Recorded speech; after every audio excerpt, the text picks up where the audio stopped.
अस्सलाम वालेकुम क्लास, कैसे हैं आप लोग सब। उम्मीद करते हैं कि आप सब खैरियत से होंगे। क्लास लास्ट लेक्चर जो था उसमें हमने बेसिक कॉन्सेप्ट्स को डिस्कस किया था और आज के भी जो लेक्चर है इसमें हम बेसिक कॉन्सेप्ट को भी डिस्कस करेंगे और बेसिक टर्म्स को डिस्कस करेंगे जो प्रीवियस हमारे लेक्चर में जो चीज़ें स्किप हो गई थी या जो चीज़ें हम कवर नहीं कर सके थे। तो क्लास आज का हमारा जो कंटेंट है जो हम कवर करेंगे इस लेक्चर में वो है substance over form, generic impact of international accounting standards on accounting procedures, accounting process, accounting profession, business enterprises और financial statements। तो बेसिकली ये भी हमारे जो टॉपिक्स हैं ये हमारे अकाउंटिंग के ही इंट्रोडक्शन और डेफिनेशंस के अंदर ही आएंगे, कॉन्सेप्ट्स में ही आएंगे। तो सबसे पहले जी सब्सटेंस ओवर फॉर्म, इसमें बेसिकली आपको बताया जाएगा कि सब्सटेंस ओवर फॉर्म जो है ये बेसिकली एक प्रिंसिपल है जो कि अकाउंटिंग के अंदर हम यूज करते हैं और इसका बेसिक मकसद क्या है, फाइनेंशियल रिपोर्टिंग फ्रेमवर्क जो है उसके मुताबिक इसको हम रिकग्नाइज किया जाता है और आईएफआरएस और यूएस गैप जो है बेसिकली इसकी रिपोर्टिंग के फ्रेमवर्क को ये रिप्रेजेंट कर रहे होते हैं।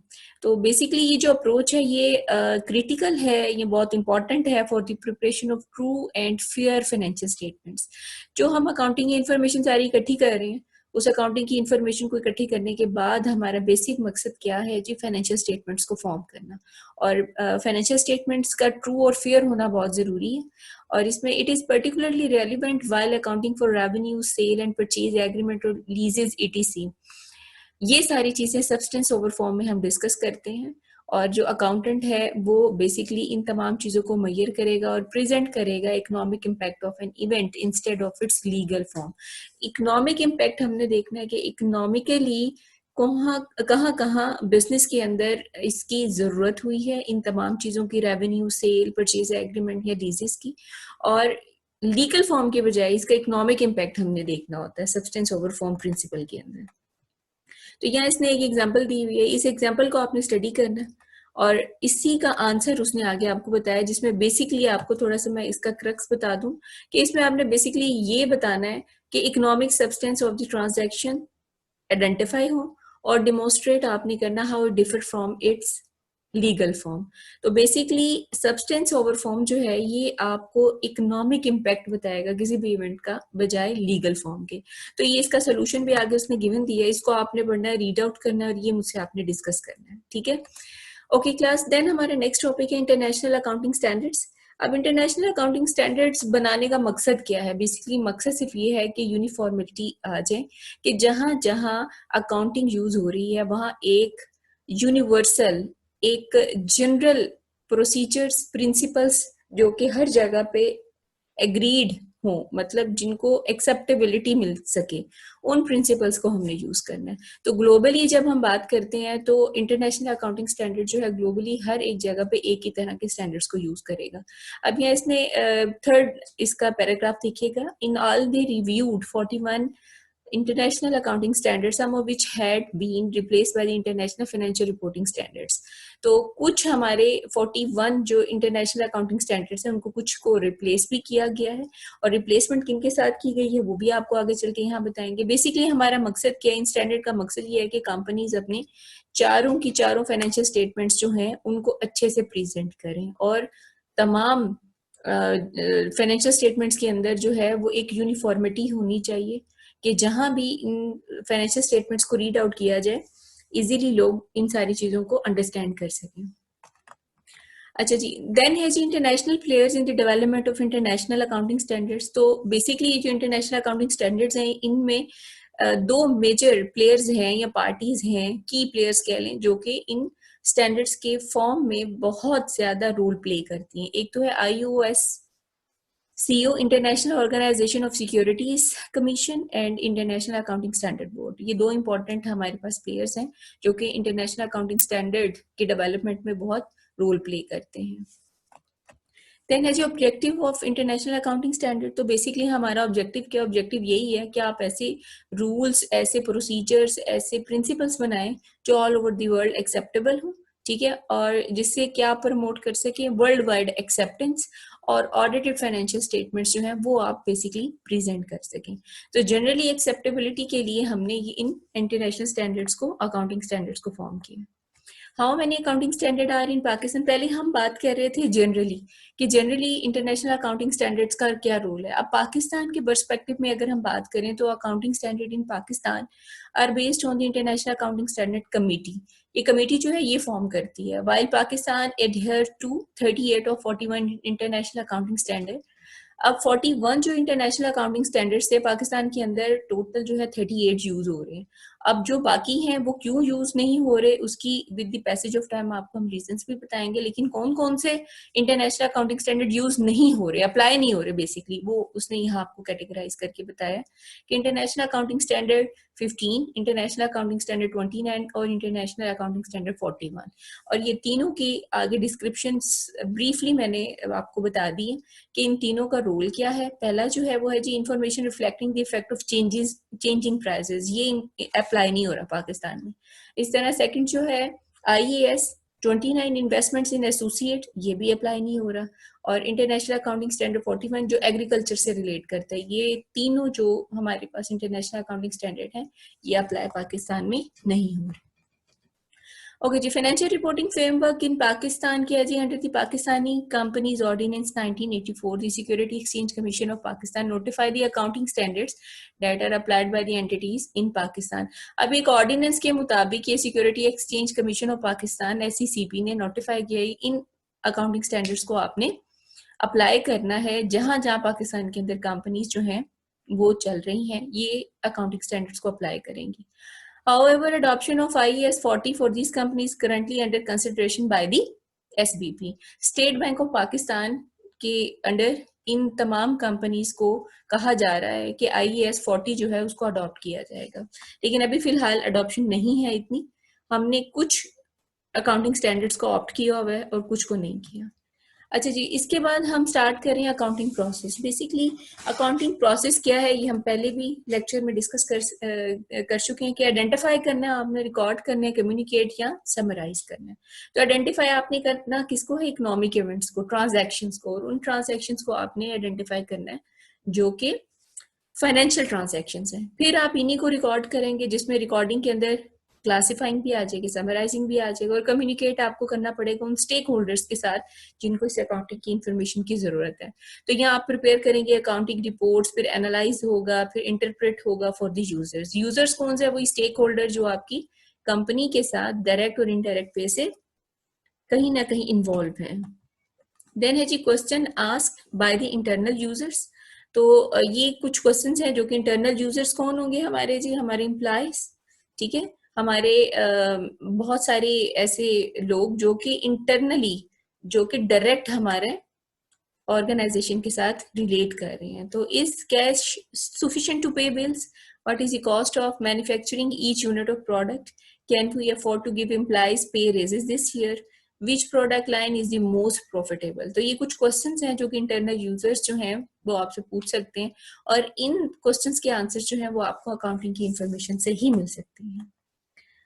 ओके जी, अब ये कुछ क्वेश्चन है जो कि एक्सटर्नल यूजर्स पूछेंगे। एक्सटर्नल यूजर्स में गवर्नमेंट भी आ जाती है, कस्टमर्स भी हमारे आ जाते हैं, वो तमाम लोग जो कि इनडायरेक्ट वे से हमारी ऑर्गेनाइजेशन के साथ रिलेट करते हैं। तो कुछ क्वेश्चंस कौन से हैं, is the company earning satisfactory income, how does the company compare in size and profitability with its competitors, will the company be able to pay its debt as they come due, what do we do if they catch us. ठीक है, अब basically external user में सबसे बड़ी जो parties आती हैं वो हमारी क्रेडिटर्स और इन्वेस्टर्स आती हैं। तो क्रेडिटर्स जो है और जो इन्वेस्टर है वो डेफिनेटली आपकी कंपनी की फाइनेंशियल परफॉर्मेंस के साथ और फाइनेंशियल पोजीशन के साथ उसको इंटरेस्ट होगा। तो ये सारी चीजें आपको अकाउंटिंग की इंफॉर्मेशन से मिलेंगी।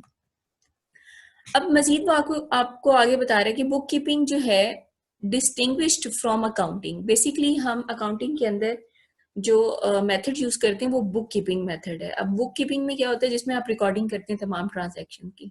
तो बुक कीपिंग और अकाउंटिंग दो डिफरेंट टर्म्स है। अकाउंटिंग तो ब्रॉडर है और बुक कीपिंग एक उसका पार्ट है। तो accounting include book keeping, also include much more, ठीक है, इससे ज्यादा, बुक कीपिंग से कहीं ज्यादा है। इस वजह से हम कहते हैं accounting is the language of business. तो बुक कीपिंग क्या है जी, bookkeeping involve only the recording of economic events, is just one part of accounting. ठीक है, ये एक पार्ट है अकाउंटिंग का, ये पूरी अकाउंटिंग नहीं है, एक पार्ट है जिसमें आप रिकॉर्ड कर रहे होंगे उन इवेंट्स को, उन ट्रांजैक्शंस को जो कि आपके बिजनेस के साथ रिलेट करती हैं। देन है जी अकाउंटिंग प्रोफेशंस। तो जो लोग अकाउंटिंग पढ़ते हैं वो क्या क्या बन सकते हैं, उनके लिए यह थोड़ा सा गाइडलाइन दी है कि पब्लिक अकाउंटेंट भी हो सकते हैं, प्राइवेट अकाउंटेंट किसी भी फॉर्म में हो सकते हैं, not for profit accounting firms भी हैं हमारे पास, जो कि नॉट फॉर प्रॉफिट ऑर्गेनाइजेशन, वो ऑर्गेनाइजेशंस हैं जो कि एनजीओज हैं इस तरह की, तो वहाँ भी आप अकाउंटिंग जो है वो अपनी जॉब जो है वो परफॉर्म कर रहे होते हैं, तो इससे रेलिवेंट थोड़ा सा आपको आइडिया देना था। देन है जी बिजनेस इंटरप्राइजेस, तो बेसिकली ये हमारा बहुत इंपॉर्टेंट टॉपिक है। इसमें हमने बताना है कि कौन सी 3 फॉर्म्स हैं बिजनेस की जो कि बहुत इंपॉर्टेंट है। तो सबसे पहली फॉर्म है जी सोल प्रोप्राइटरशिप, देन है पार्टनरशिप और फिर है कॉर्पोरेशन। तो सोल प्रोप्राइटरशिप क्या है जी? सोल प्रोप्राइटरशिप वो लोग जो कि सोल ऑनर हैं, मतलब सिंगल ऑनर अपना बिजनेस सारे स्टैब्लिश कर रहे हैं, तो उसको हम कहेंगे सोल प्रोप्राइटरशिप। नॉर्मली जिस तरह कोई एंटरप्रेन्योर अपना बिजनेस स्टार्ट करता है तो उसको हम सोल प्रोप्राइटरशिप का बिजनेस कहते हैं। पार्टनरशिप में ये दो या दो से ज्यादा लोग जब हम एसोसिएट हो जाते हैं किसी बिजनेस के साथ, तो उसको हम पार्टनरशिप कहते हैं। और थर्ड है हमारे पास कॉर्पोरेशन। तो कॉर्पोरेशन बेसिकली ये ब्रॉडर है बिजनेस की टर्म ना, तो बेसिकली इसकी डेफिनेशन इन्होंने यहाँ दी है कि business organize as a separate legal entity under corporation law and having ownership divided into transferable shares. तो कॉर्पोरेशन जो है बेटा ये एक आर्टिफिशियल बॉडी है, और इस आर्टिफिशियल बॉडी के अंदर आपने बेसिकली दो आपकी पार्टीज बन जाती हैं। अब एक तो बन गए ऑनर्स, ठीक है, जो कि इस कॉर्पोरेशन को चला रहे होंगे, और एक खुद कॉर्पोरेशन एज सच है। तो कॉर्पोरेशन के अंदर जो ऑनर्स होते हैं उनको हम कहते हैं शेयर होल्डर्स। अब ये शेयर होल्डर्स जो है यही सारे बिजनेस को चला रहे होते हैं, ठीक है। और शेयर होल्डर जो है इनको असिस्ट कौन कर रहे होते हैं? मैनेजमेंट कर रही होती है, ठीक है। तो मैनेजमेंट शेयर होल्डर के बिहाफ पे डिसीजन मेकिंग कर रही होती है और बिजनेस को चला रही होती है, प्रॉफिट जनरेट करके दे रही होती है, तो ये ब्रॉडर टर्म में आ जाता है। अच्छा, देन है जी हमारे पास assets. Asset as a building block. Asset को दोबारा हम डिस्कस कर रहे हैं। बेसिक टर्म जब हमने लास्ट लेक्चर में डिस्कस की थी उसमें भी हमने एसेट को डिस्कस किया था। तो एसेट बेसिकली हमारे रिसोर्स हैं जो कि बिजनेस ऑन करता है। They are the thing of value use in carrying out such activities as production and exchange में जहाँ जहाँ चीजें जरूरत होती हैं, इसको हम इकोनॉमिक रिसोर्स भी कहते हैं। तो जब तक रिसोर्स नहीं होगा, वसाइल नहीं होंगे, तो बिजनेस नहीं चल सकेगा। Then है liabilities as a building block. तो liability are the claims, are the obligation against assets. ठीक है, they are existing debts और and obligation. आपने किसी से उधार लिया और कहा है कि जी हम आने वाले दिनों में आपको रिपे कर देंगे, तो ये भी लाइबिलिटी है। आपने बिल पे करने हैं तो ये भी आपकी लाइबिलिटी है। आपने एक चीज यूज की है लेकिन उसकी पेमेंट नहीं अभी तक दी, तो ये सारी चीजें आपकी लाइबिलिटी में फॉल करती हैं। देन है जी owner equity as a building block. Owner equity बहुत इंपॉर्टेंट है, is equal to total asset minus total liability. Last time भी हमने डिस्कस किया था अकाउंटिंग इक्वेशन को। तो अकाउंटिंग इक्वेशन को अगर हम थोड़ा सा रिप्लेस करें, इधर उधर हम उसको एक्सचेंज करें, तो ऑनर इक्विटी को अगर हमने निकालना है तो एसेट्स में से माइनस कर देंगे टोटल लायबिलिटी को, तो हमारे पास ऑनर इक्विटी आ जाएगी। अब ऑनर इक्विटी रिप्रेजेंट करती है ownership claim on total asset. अब टोटल एसेट्स आपने कैसे परचेज किए होंगे? ऑनर्स अपना पैसा लेके उस पैसे से आपने आगे क्या किया? उस पैसे से आपने बिजनेस के एसेट्स को परचेज किया, तो ये है ऑनर इक्विटी। ऑनर का अपना पैसा जो है। Sub division of owner equity जो है वो कैपिटल में डिवाइड हो जाएगी। ड्राइंग्स है, रेवेन्यूज है, एक्सपेंस है, ये सब डिवीजन हम कर रहे हैं ऑनर इक्विटी के पोर्शन की या सेक्शन की। Investment by the owner as a building block. बिल्कुल ये बहुत इंपॉर्टेंट है कि जब ऑनर इन्वेस्टमेंट कर रहा है बिजनेस के अंदर तो वो एसेट है, और वो एसेट जो है वो बिजनेस के अंदर लेके आ रहा है by the owner. These investments in the business increase owner equity. जितना ज्यादा ऑनर पैसा लेके आता जाएगा उतनी ज्यादा ऑनर इक्विटी इंक्रीज होती जाएगी। Drawing is a building block. Drawing जो है बेसिकली क्या है? ड्राइंग आपका विड्रॉल ऑफ कैश और other assets by the owner for personal use. जब ओनर पर्सनल यूज के लिए बिजनेस में से एसेट्स या कोई कैश निकालता है तो उसको हम ड्राइंग्स कहते हैं। तो जितनी ज्यादा ड्राइंग्स होंगी उतनी कम ऑनर इक्विटी होती जाएगी। देन है जी revenue as a building block. Revenue क्या है जी? Basically revenues are the gross increase in owners equity resulting from business activities entered into for the purpose of earning income. तो रेवेन्यू बेसिकली क्या बताता है? रेवेन्यू हमारा प्रॉफिट है, हमारी सेल है। जो चीज आप मैन्युफैक्चर कर रहे हो उसको आगे सेल आउट कर रहे हो, जो बिजनेस एक्टिविटी आप परफॉर्म कर रहे हो जिसे आपने अर्न करना है, उसको हम रेवेन्यू कहेंगे। तो रेवेन्यू में result from sale of merchandise, performance of services, rental of property और लैंडिंग ऑफ मनी। तो ये सारी चीजें रेवेन्यूज में फॉल करेंगी। तो जितना ज्यादा रेवेन्यूज होगा तो उसका रिजल्ट क्या होगा? In an increase in assets. उतने ज्यादा एसेट्स हमारे बढ़ते जाएंगे। अब है जी एक्सपेंसेस। एक्सपेंसेस क्या है? Expenses are the decreases in owner equity that result from operating the business. तो बिजनेस को ऑपरेट करने के लिए जिन जिन जगहों पे आपके खराजात होंगे, जहां जहां पैसे कंज्यूम होंगे, आउटफ्लो होगा, उसको हम कहेंगे एक्सपेंस। तो expense are the cost of assets consumed और services used in the process of earning revenues. तो जहां जहां आपने चीजों को परचेज किया अर्न रेवेन्यू के लिए, उस प्रोसेस के लिए जहां जहां चीजें यूज होती गई, उसको हम एक्सपेंस कहेंगे। अब एक्सपेंस की उसने example the utility expense, rent expense and supplies expense. इसके अलावा और भी बहुत से एक्सपेंसेस होते हैं। तो एक्सपेंस बेसिकली हमारा क्या है? एक्सपेंस हम शॉर्ट टर्म में ले रहे होते हैं, ठीक है, कि शॉर्ट टर्म जहां हमारा पैसा कंज्यूम हो रहा है उसको हम एक्सपेंस कहेंगे। देन है जी फाइनेंशियल स्टेटमेंट्स। तो फाइनेंशियल स्टेटमेंट्स क्या है जी? फाइनेंशियल स्टेटमेंट्स बार बार हम आपको बता रहे हैं, अकाउंटिंग की सारी इंफॉर्मेशन जो है एक प्रिस्क्राइब्ड, एक स्टैंडर्डाइज फॉर्मेट में जब हम उसको डिफाइन करते हैं, प्रेजेंट करते हैं, तो उसको फाइनेंशियल स्टेटमेंट्स कहते हैं। तो सबसे पहली फाइनेंशियल स्टेटमेंट इनकम स्टेटमेंट है। इनकम स्टेटमेंट में कंपनी की फाइनेंशियल परफॉर्मेंस को डिस्कस किया जाता है।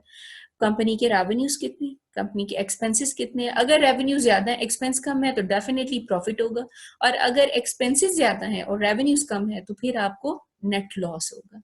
तो ये यही आपसे डिस्कस कर रहे हैं। उसके बाद है जी owner equity. Statement of owner equity में आपने पर्टिकुलरली बताना है कि ऑनर इक्विटी इंक्रीज हो रही है, डिक्रीज हो रही है, उसमें कितना चेंज आ रहा है। ऑनर क्या पैसा ज्यादा लेके आ रहा है, ऑनर क्या पैसा बिजनेस में से निकाल रहा है, क्या परफॉर्मेंस हो रही है।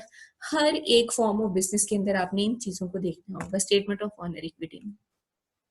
देन है जी बैलेंस शीट। तो बैलेंस शीट बड़ी इंपॉर्टेंट है। बैलेंस शीट आपको फाइनेंशियल पोजीशन बताएगी किसी भी कंपनी की। तो फाइनेंशियल पोजीशन जो है वो बेसिकली डिपेंड ही करती है अकाउंटिंग इक्वेशन में, asset is equal to liability plus owner equity. तो आप बैलेंस शीट के अंदर एसेट्स को, लायबिलिटीज को और ऑनर इक्विटी को मेंशन कर रहे होंगे, प्रेजेंट करेंगे, लेकिन एक स्पेसिफिक डेट में बताएंगे। देन है कैश फ्लो स्टेटमेंट। तो कैश फ्लो स्टेटमेंट आपको क्या बताती? कैश फ्लो स्टेटमेंट बताती कैश इन कितना हुआ थ्रू रिसीट्स और कैश आउट कितना हुआ थ्रू पेमेंट्स। कि आपकी कैश की पर्टिकुलर मूवमेंट क्या हुई है, कितना कैश बिजनेस में आया, कितना कैश आपने दिया। तो जब बिजनेस में आया तो डेफिनेटली रेवेन्यूज होंगे, या आपने चीजों को सेल आउट किया होगा, ठीक है, कोई एसेट को सेल आउट किया तो इनफ्लो हुआ पैसे का। आउटफ्लो क्या है जी? जहां जहां आपने पेमेंट देनी थी आपने वहां वहां क्लियर की पेमेंट, कोई लोन था वो चुकाया, रिपे किया, तो आउटफ्लो हुआ। कोई एक्सपेंस हो गया तो वो भी आउटफ्लो है आपका। उसके बाद फिफ्थ हमारा जो टाइप है फाइनेंशियल स्टेटमेंट की, उसको हम नोट्स कहते हैं, जो मेंशन इसने किया हुआ है। ये notes are an integral part of the financial statement. तो नोट्स के अंदर क्या आप बेसिकली मेंशन करते हैं, ये जो इनकम स्टेटमेंट में जो कंपोनेंट्स आएंगे, जो बैलेंस शीट में कंपोनेंट्स आएंगे, जो कैश फ्लो स्टेट में कंपोनेंट्स आएंगे, जो स्टेटमेंट ऑफ ऑनर इक्विटी के अंदर जो सारे कंपोनेंट्स आएंगे, उसकी कंप्लीट डिटेल जो है वो नोट्स के अंदर उसने मेंशन की होगी। तो नोट्स में हर एक कंपोनेंट के बारे में डिटेल डिस्क्रिप्शन जो है वो दिया जाता है। अब यहाँ थोड़ा सा आपको स्नैपशॉट देते चले कि यहाँ उसने एक फॉर्मेट आपको बताया हुआ कि अगर आपने इनकम स्टेटमेंट बनानी है तो कौन कौन से कंपोनेंट्स होंगे और उसका फॉर्म आपने कैसे करना है। तो यहाँ सबसे पहले रेवेन्यूज को बता रहे हैं कि रेवेन्यूज हमारे पास $4700 के हैं। फिर एक्सपेंसेस को कैटेगराइज करके बता रहा है और टोटल एक्सपेंस करके उसमें से माइनस करके उसने बता दिया कि रेवेन्यू ज्यादा है, एक्सपेंसेस कम है, तो नेट इनकम हमें हुई। इसी तरह स्टेटमेंट ऑफ ऑनर इक्विटी के बारे में वो आपको बता रहे हैं, इसमें इन्वेस्टमेंट आ गई, नेट इनकम आ गई, फिर आपने ड्राइंग्स को लेस किया तो फिर आपके पास एक कैपिटल आ गया। और कैपिटल कौन सा था? ये कैपिटल आपके पास at the end of the month आ गया। तो बिगनिंग कैपिटल भी आपके पास हो सकता है, यहाँ उसने मेंशन नहीं किया होगा, तो कोई घबराने की जरूरत नहीं है कि जी बिगनिंग कैपिटल नहीं है तो हम कैसे बनाए। तो आप इन्वेस्टमेंट, नेट इनकम और ड्राइंग से भी अपना कैपिटल डिराइव कर सकते हैं, जो कि स्टेटमेंट ऑफ ऑनर इक्विटी के लिए इंपॉर्टेंट है। देन है जी हमारे पास बैलेंस शीट। तो बैलेंस शीट में सबसे पहले एसेट्स को डिस्कस करेंगे, जितने एसेट्स हैं उनको टोटल करेंगे, फिर लायबिलिटी और ऑनर इक्विटी को डिस्कस किया और उसको टोटल करके हमने बता दिया यहाँ, ठीक है। अब है हमारे पास स्टेटमेंट ऑफ कैश फ्लो। तो कैश फ्लो स्टेटमेंट्स के तीन पोर्शन है बेसिकली। एक तो ऑपरेटिंग एक्टिविटीज है, फिर इन्वेस्टिंग है, फिर फाइनेंसिंग एक्टिविटीज है। उसके बाद फिर हम इसका नेट इंक्रीज और डिक्रीज देखते हैं और फिर इस कैश को हम हाईलाइट करके बता देते हैं। और ये कैश आपका इक्वल होना चाहिए, जो बैलेंस शीट का कैश आएगा कंपोनेंट में उसके इक्वल होना चाहिए। With the passage of time ये अलग अलग एक चैप्टर है जिसको हम डिस्कस करेंगे ताकि आपको मजीद इसको बनाने के लिए आसानी हो जाए। Thank you so much class. अगर इसके बारे में मजीद आपने कोई क्यूरी है आपकी या कोई और आप इंफॉर्मेशन शेयर करना चाहती हैं तो वो क्लास टाइमिंग में मेरे साथ आप शेयर कीजिएगा। Thank you so much. Allah Hafiz. Best of luck.